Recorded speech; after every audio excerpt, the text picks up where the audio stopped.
urithi muhimu wa nchi na chama chetu. Jambo la pili, ndugu mwenyekiti, ambao nataka kulisema katika kuhitimisha, kwa mujibu wa ibara ya 33 ile fasaa ya pili ya Katiba ya Jamhuri ya Muungano wa Tanzania, Rais wa Jamhuri ya Muungano wa Tanzania ana taswira 3 muhimu. Rais wetu ni mkuu wa nchi. Rais wetu ni kiongozi wa serikali. Rais wetu ni amiri jeshi mkuu. Kwa utambulisho huu wa kikatiba, Rais wa Jamhuri ya Muungano wa Tanzania ni nembo muhimu ya umoja wa kitaifa. Kwa sababu hii, tujikumbushe na kuzingatia hosia wa baba wa taifa kama alivyoeleza katika kitabu chake cha Uongozi wetu na Hatima ya Tanzania, ukurasa wa 59 mpaka 60.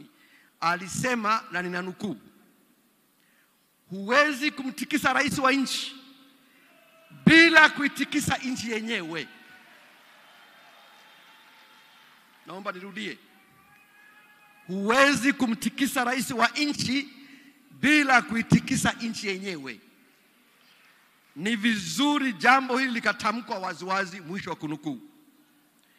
Ndugu wanachama wenzangu wa CCM na ndugu wa Tanzania wote kwa ujumla, tunao wajibu kama chama, kama nchi na kama Watanzania kulinda taswira ya rais wetu wakati wowote na popote, ndani na nje ya nchi.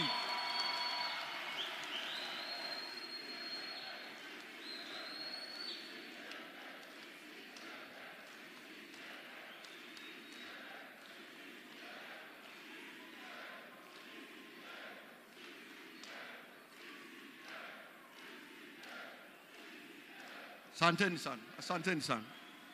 CCM oye! Samia oye!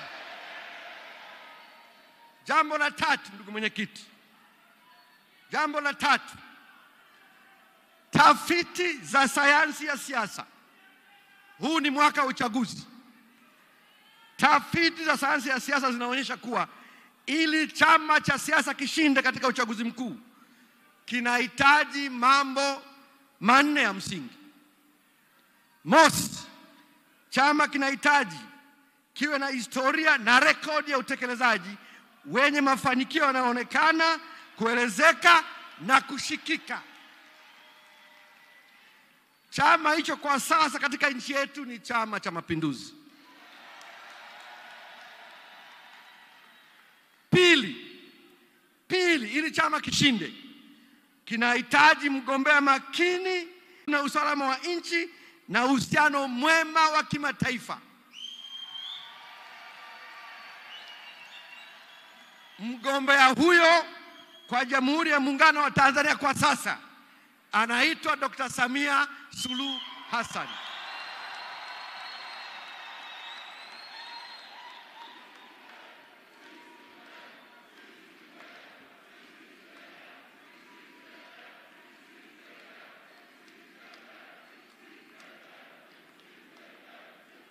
CCM oye!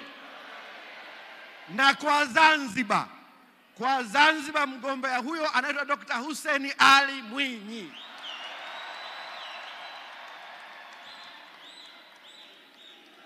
Na ndugu mwenyekiti, CCM oye! Ndugu mwenyekiti, uniruhusu tuliweke vizuri hapa. Tuliweke vizuri hili. Unaweza ukasahau yote yale ambayo yamewasilishwa jana. Sahau yote yale mafanikio. Nataka ukumbuke jambo moja. Dr. Samia ameingia madarakani katika kipindi kigumu. Amechukua uongozi wa nchi ikiwa imefiwa na mkuu wa nchi.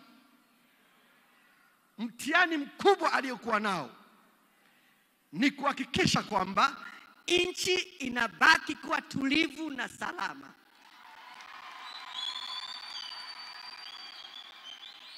Someni historia vizuri. Nchi nyingi changa zikikumbwa na changamoto kama hiyo huwa zinayumba. Mama huyu ameibakisha Tanzania kuwa tulivu na salama. Mungu ambariki sana.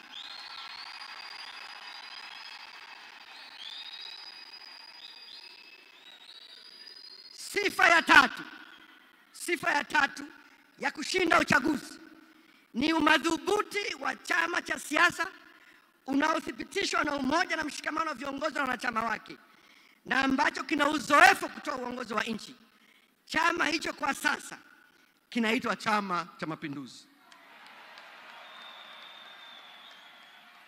Na sifa ya 4 ya mwisho, ili chama kishinde, lazima kiwe na ilani iliyosheheni maudhui yanayobeba na kuakisi matumaini, matarajio na mahitaji ya jamii ya wakati uliopo na maono ya muda mrefu kwa nchi.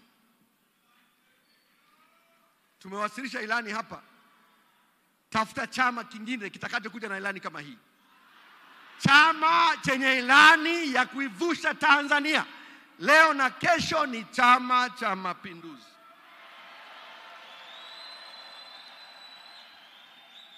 Ndugu mwenyekiti, napomaliza hotuba yangu, ninaomba tena nikushukuru wewe kwa imani na heshima kubwa ulionipa katika kusimamia mchakato wa kuandaa ilani hii.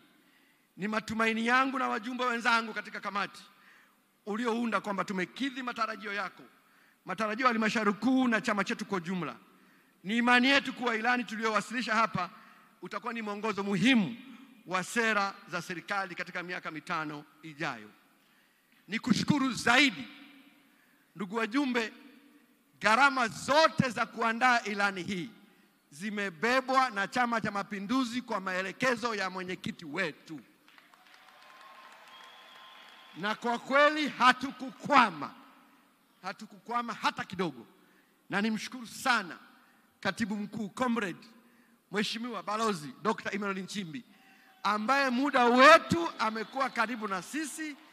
Alipatikana mpaka usiku, nikimtext, nikimpigia, alinipa mwongozo. Na pale ambapo tulikuwa na maeneo magumu, nilimwambia hili jambo vipi, aliwasiliana na Mheshimiwa mwenyekiti, wakatupa mwongozo. Ndugu yetu huyu mgombea mwenza wa Chama cha Mapinduzi, Mungu ambariki sana. Na kwa kweli kila nilipokutana naye na kumpa mrejesho, nilitamani sana nimuulize, hivi ilikuwaje mimi Kitila Mkumbo nikapewa kazi nzito? Lakini nilishindwa kumuuliza. Hata hivyo, jana wakati naandaa hotuba hii nikakutana, Mungu aliniongoza, nikakutana na maandishi kutoka Mhubiri 9:11. Naomba ninukuu. Nikarudi na kuona chini ya jua ya kwamba si wenye mbio washindao katika michezo, wala si walio hodari washindao vitani, wala si wenye hekima wapatao chakula, wala si watu wa ufahamu wapatao mali, wala wenye ustadi wapatao upendeleo, lakini wakati na bahati huwapata wote. Baada ya kusoma nilipata faraja kwamba haimaanishi kwamba mimi na wenzangu tulipewa hii kazi ni wa maana sana na tuna uwezo sana kuliko wanachama wenzetu. Ni kwamba katika kipindi hiki, wakati huu, bahati na wakati ulimpata Kitila na wajumbe wenzake. Ndugu mwenyekiti, tunakushukuru sana kwa heshima uliotupa. Mungu akubariki. Na nimalizie kuwashukuru sana wajumbe wenzangu wa kamati ndogo ya kamati kuu kwa ushirikiano walionipa katika kazi hii. Kwa kipekee kabisa nimshukuru sana ndugu yetu Steven Masatu Wasira, makamu mwenyekiti wa Chama cha Mapinduzi. Sio tu kwamba alishiriki, tulianza naye akiwa mjumbe mwenzangu, katikati ya mchakato akachaguliwa na mkutano mkuu huu kuwa makamu mwenyekiti wa Chama cha Mapinduzi. Sasa wewe imagine, unakwenda kwenye kikao, wewe sio mjumbe wa NEC, sio mjumbe wa CC, ni mjumbe tu wa kamati ya sasa ya Ubungo. Unaingia pale unakutana na makamu mwenyekiti, unafanyaje?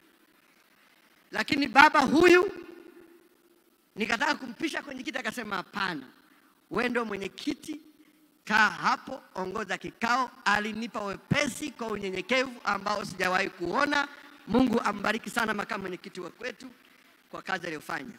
Na kwa sababu hiyo naomba tu niwataje wajumbe wengine. nimeshamtaja Mheshimiwa Steven Wasira. Tulikuwa na ndugu Amos Gabriel Makala CPA.